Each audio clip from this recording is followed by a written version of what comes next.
morning. Special time. We're approaching Thanksgiving tomorrow. It's a time of special gratitude for our country, for our people. Arguably the most celebrated holiday in America. But I wanted to speak about serenity, about calmness. You know, what's the story about the New Yorker who turns to God and says, God, I want patience, I want calmness, and I want it now. Doesn't always work that way. But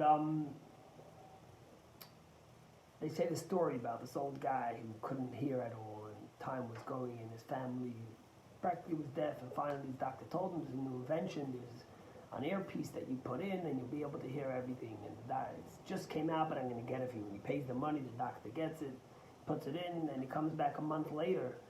And the doctor says, Noosa, how's it going? What does your family think about it? He says, oh, my family? He says, I haven't told them anything. I've just been listening for the last month.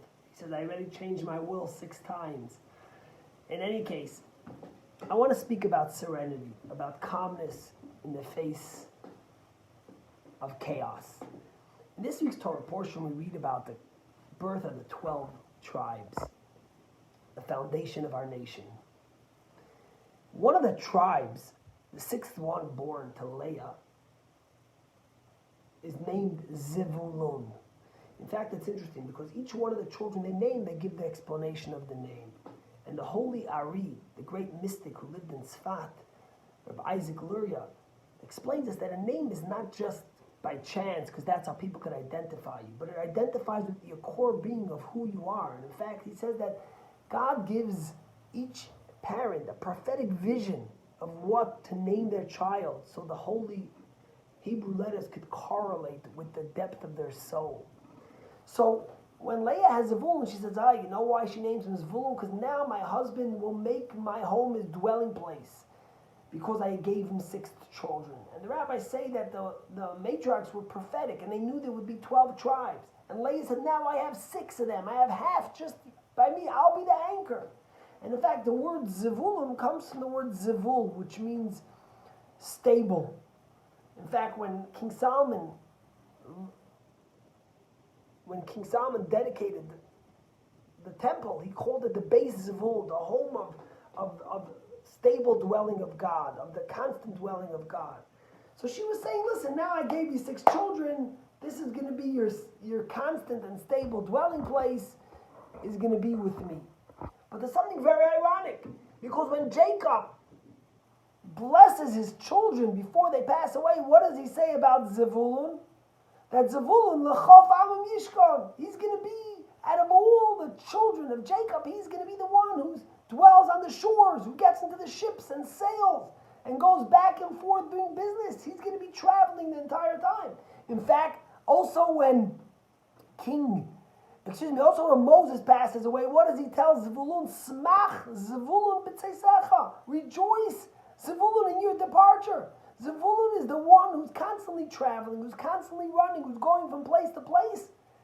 So it's ironic that out of all the people whose name Zebulun, which represents calmness and dwelling place, a permanence, is the one who's constantly traveling and going from place to place. How could that be, and what does it mean? 1982, in an address of the Lubavitcher Rebbe, he taught us something so profound and deep about this. And the Rebbe said there's 2 types of serenity. There's the serenity and calmness of the heavenly abode, and there's the serenity and calmness of this earth. And what's the difference?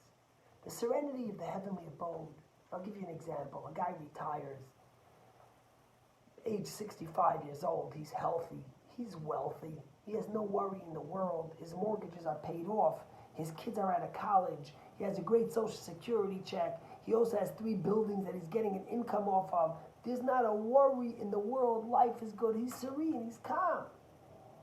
But let's be real, that's a thing of dreams. Who has that? When does that happen? Who finds that calmness? Then there's the serenity of earth.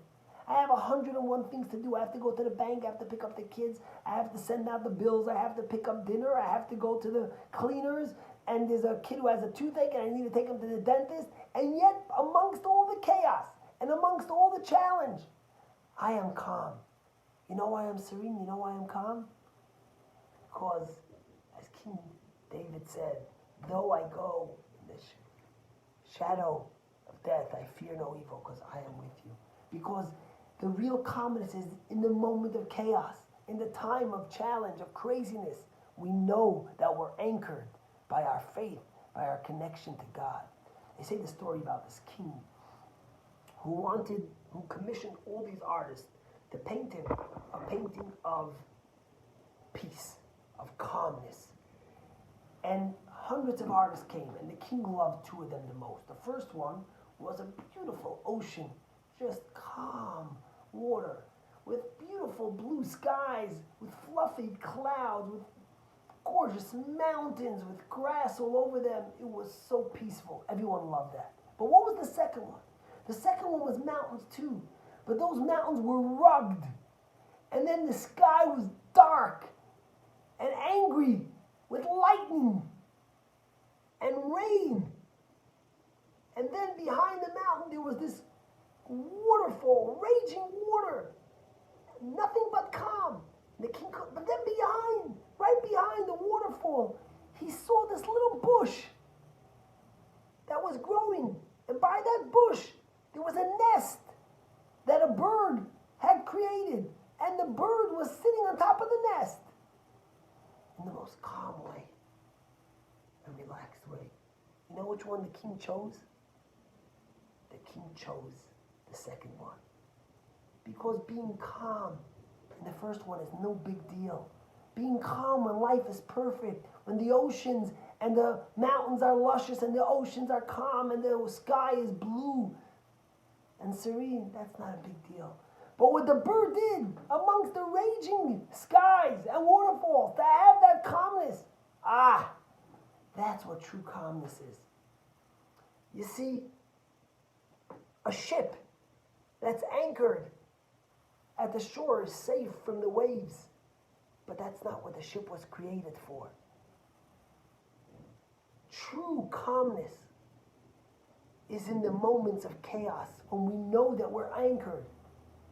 You ever go on a Ferris wheel and it's turning and turning, and the more you're out on the outside, it's chaos. But the more you come towards the middle, if you come all the way towards the middle, you don't feel the turning because you're at the center. At the eye of the storm, you could find the true calmness. Think about the time when you were broken, when you were hurt, when something was a crisis, and you were vulnerable, and you were crying, and you were sobbing, and you were down. And there was no calmness. But at that moment, you let yourself be. You let yourself be vulnerable. You let yourself be in that moment. And deep within that chaos, in the eye of the storm, you found serenity.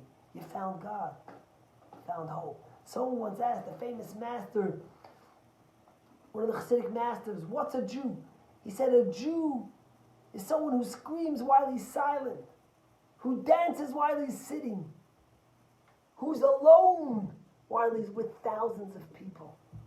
You see, that's the message of Zebulon. Leah, with her prophetic vision, knew that for the Jewish people to find true serenity wasn't going to come from sitting at home.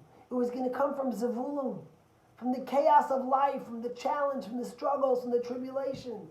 And at that moment, still finding the anchor of Hashem, still finding the depth of our faith like that little bird perched on the nest in the middle of the madness. We're coming to Thanksgiving. If there's ever been a chaotic year, if there's ever been chaos, if we've ever felt vulnerable, if we've ever felt